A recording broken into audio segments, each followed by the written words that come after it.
Welcome back to Adventures in Comics and our second issue of the 4-issue limited series Nightcrawler from 1985. And we're going to continue our story with pirates and skyships and boggies. This Sharks? is, looking really like a Jaws movie poster or something like that, mashed up with like a fantasy aesthetic. I like the little window box guys. there with the little boggies in it. So this is a boggy day in London Town, starring the Nightcrawler. I don't know if it's London or it's got the apostrophe, so I know. London. I'm not that worried about it. We have our lisping enemy talking about London Town ahead. Stand by for docking. Ooh, and that creepy, like octopus squid squid ship. His squid ship is pretty cool looking. So we're going to recap a little bit of what happened in the first one. Nightcrawler has been sold into slavery, into the arms of our shark wizard. He's a humanoid shark. When they first showed him in his cape and he was had his lisp, I thought for sure it was going to be a snake. Right? Totally. I never surprised. thought sharks had speech impediments too. Right? The way they're holding Lockheed disdainfully by the tail like that is so pathetic. Yeah. And so he quickly administers a spell on Nightcrawler to make sure that he's not going to be able to teleport away. So you see him locked in these shackles in this crucifixion pose or whatever, and he goes to bamf, but it's a poot. Poot. Oh no. Putin. I went poot and I didn't teleport. Where's the bamf? I know not what you speak of, Boggy, but I have laid a spell to prevent you from disappearing in a puff of smoke. Here you will stay. That's going to get really old if I read it that way. So I'm not going to read all the S's. But you know what? This is the first time that they're kind of giving us a hint at what a boggy is. Yeah, that's true. So he has cost this poor shark man 10,000 gold pieces.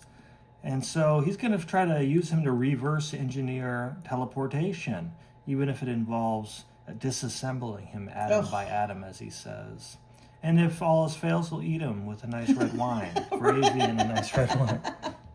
Ew. Meanwhile, our two useless characters in this miniseries are pounding on the controls of the danger room, saying, "What should we do?" Only, a few minutes have transpired in our main reality because time passes differently for Nightcrawler. So he's been there for weeks, while it's, just been a few moments for our earthbound Can't even say that they're heroes. They're troublemakers. Yeah, so they're trying to figure out something before Professor X and the other X-Men get home and blame them for disappearing Nightcrawler. So meanwhile, we check in with Long John McGurk, this fellow who was originally Nightcrawler's buddy until Nightcrawler realized that they were real pirates that hurt people and steal and do bad crimes. And so McGurk got revenge on Nightcrawler, selling him to the shark guy, and they're celebrating the sale. Well, they've got 10,000 pieces of gold. They just figured out that Jinjay Sabri was kidnapped. Jinjav Sabri. That's the princess we met last issue. And Chagrin, the shark man, is suspected. So McGurk's like, well, what we could do is go steal the princess from Shireen and then ransom her ourselves. So we're going to be bound for London Town. Always thinking that one. And meanwhile, we're about to finally figure out what a boggy is because there's a mirror or some kind of lens near Kurt. And just as he thinks all is lost, is like us, he says. Could help us. Yes, yes. They're very Gollum-like creatures. Smells wrongly it does, not us. Not one of us. Bigger it is. Strange, too. Came from somewhere else it did. Not us, but like us. Yes, we help it. Yes, yes. It help us. Yes, yes. Unblockblick. Unblockblick. He's really hard to take phonetically. The strain has driven me crazy. I'm seeing little weirdo versions of me. And this is why he's been mistaken for a boggy, because boggies, they have similar overall design. They do have a webbed armpit that he seems to lack. Right. But yeah, he looks pretty similar to what in this reality are known as boggies.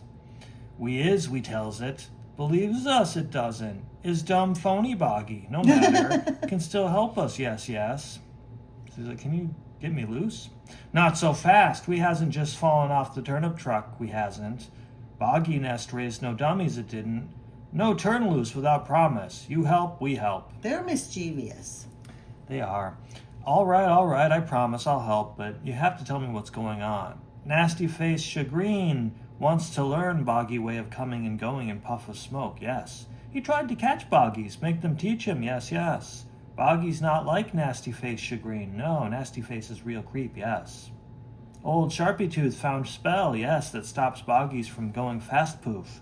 The spell that stops you from teleporting, yes, I know, it stops me too. Chagrin thinks he can learn. I like their little boots. Yeah. They're not much for clothes, especially that one. But they wear little booties. Don't interrupt. Phony Boggy telling this? No. Then clam up, yes. Boggy's very curious, yes. Like to go new places, see new things. Boggy's fast poof into Stonehouse. Secretly, yes. Nasty Face not see. Boggies came to see Nasty Face's Stonehouse on Sky Island. But Nasty Face have fast poof stoppy spell. Boggies can't leave, no. If Chagrin catch, Boggy's in big trouble, yes. Boggies had to hide, yes.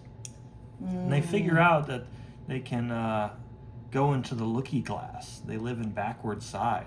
So they can exist. They're like the Mirror Master in the Flash. I guess. Yeah. So he thinks they escaped and they've been hiding there, waiting for some opportunity like this. They need to figure out a way to trick him into transporting somewhere where he'll never come back. Yeah, so they're trying to hatch a plan. If I destroy Chagrin's object of power, all his standing spells will be destroyed too, and I'll have to start from scratch. And in the meantime, you guys can get away. Why haven't you tried this yourselves? 2 reasons, silly dope. Not know what power thing look like, no. And also magic prevents Boggies from approaching Nasty Face and Power Thing. What makes you think I can? Dumb phony Boggy, not be stupid. No. Phony Boggy come from not here, yes. Have not here magic on it, it does. Phony Boggy do what real Boggy cannot. And maybe rescue Princess, too. And so, the Chagrin's men had kidnapped the princess, and he's intending to do a sacrifice and absorb all this power. Of course. Oh, he looks so strange there. Ooh, meanwhile. Yeah, he's a thin person for being a shark. Right? You would expect him to be bulkier. Mm-hmm. At least chest-wise, a barrel chest. Yeah, like the Suicide Squad shark. Yes! That's kind of humanoid. King Shark. Yes. Meanwhile, Lockheed awakes inside a crystal sphere, feeling angry and put upon. Mugabuff. Very put upon. He can't get out of this little orb. He's a friend. So he rescues Lockheed, and they're creeping around looking for a way to distract and overcome Chagrin. I like this one. I know. But Chagrin's no fool. He has some traps laid, and the walls begin to shudder, and these snake-like creatures, these eels, come to life. They're made of writhing stone, it says. And they're going to squash them or eat them, crush them in some way. Lockheed discovers, obviously, the fire breath's not that effective against stone. We have to get away from here. We can't keep evading forever. It's a good thing he was training in the danger room without his BAMF. Right. Come on, Lockheed. I've got an idea. Let's see if these things will follow us into Chagrin's playpen. That's excellent idea. Yeah. Does he have a tail? He does. Ew. Hearken ye great Cthulhu Guroth, mightiest of demons. That's like a Lovecraftian sounding thing. Yes, it is. Accept this sacrifice and grant me great power. He starts speaking a bunch of gibberish. I really like this panel. That's pretty cool. Kind of The a scale of it. transformer type Yeah. East Asian kind of godlike thing. Ew. He's like, what is that infernal racket? Oh no, it's Nightcrawler and the two stone beasts that you created. Hi, Shaggy, miss me? Oof. He rescues the princess. He's like, we got to get out of here. The whole place is going to come down. Hey, be blasted, I created you. So he's able to recall his spell and says, return to the dusts from which you sprang. That's still a lot of dust falling on, all around you. It's not good for your lungs, at least, even if you survive the collapse. Right. Ruined. All my work's ruined. All because of that boggy. I think I've overstayed my welcome. That's not a happy fishy. Oop, too late. He must be from the Midwest of Austria, because he says oop.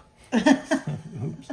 You boggies, I see you there, and you shall not save the ginjab. And you are going to be sorry you meddled here. You're going to be incredibly sorry. So he is noticing that Chagrin uses this staff to enact his magic, but it's too late and he's paralyzed.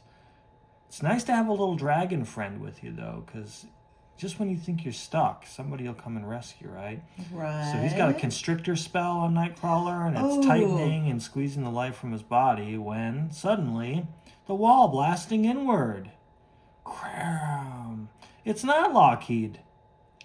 It's a different pirates. Deus Ex Machina. It's the pirates who have come to steal the princess. Uh-oh. We might even pinch back that boggy, for that matter. Actually, I kind of liked that lad. Attaway, lads, in and at 'em. Well, the misbegotten gods, this is too much. That's a great expression. You see the 3 rows of teeth. Yikes.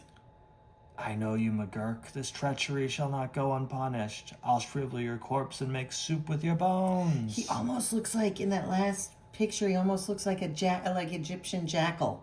This one? In the red. Right there. Yeah. And here's where Lockheed comes in. Oh, right on the tail, chomp. And it's just enough of a distraction to free Nightcrawler from the constrictor field, as we were anticipating. And he's like, wow, this skull-like flail might be just the thing to test my theory about that staff. Bam! He takes out the jewel at the top of it and he says, Unglaublich. The staff was the power thing, all right.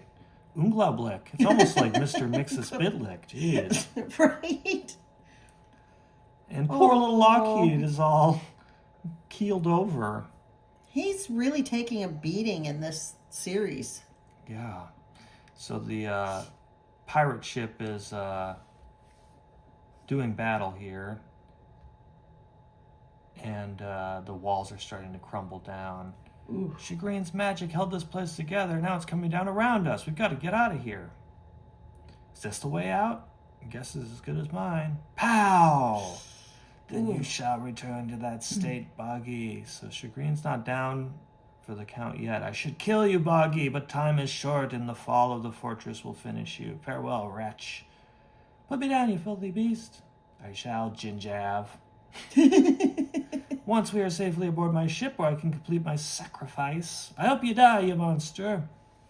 Ooh. So his alien squid ship is escaping from this exploding castle. Lockheed has already found out that he can take it out of the sky by just shooting fire at it. True, you would think. Well, he's all knocked out. He's not, yeah. And he was put in that globe thing, that orb. True. And Nightcrawler's getting a rude awakening here. Let go of the tail. I know we need to leave. How do we get out of here?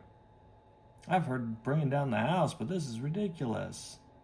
Maybe it was a mistake smashing Chagrin's staff. Yeah, Whoa. we could end up as frisbees. I do like this. He's got a...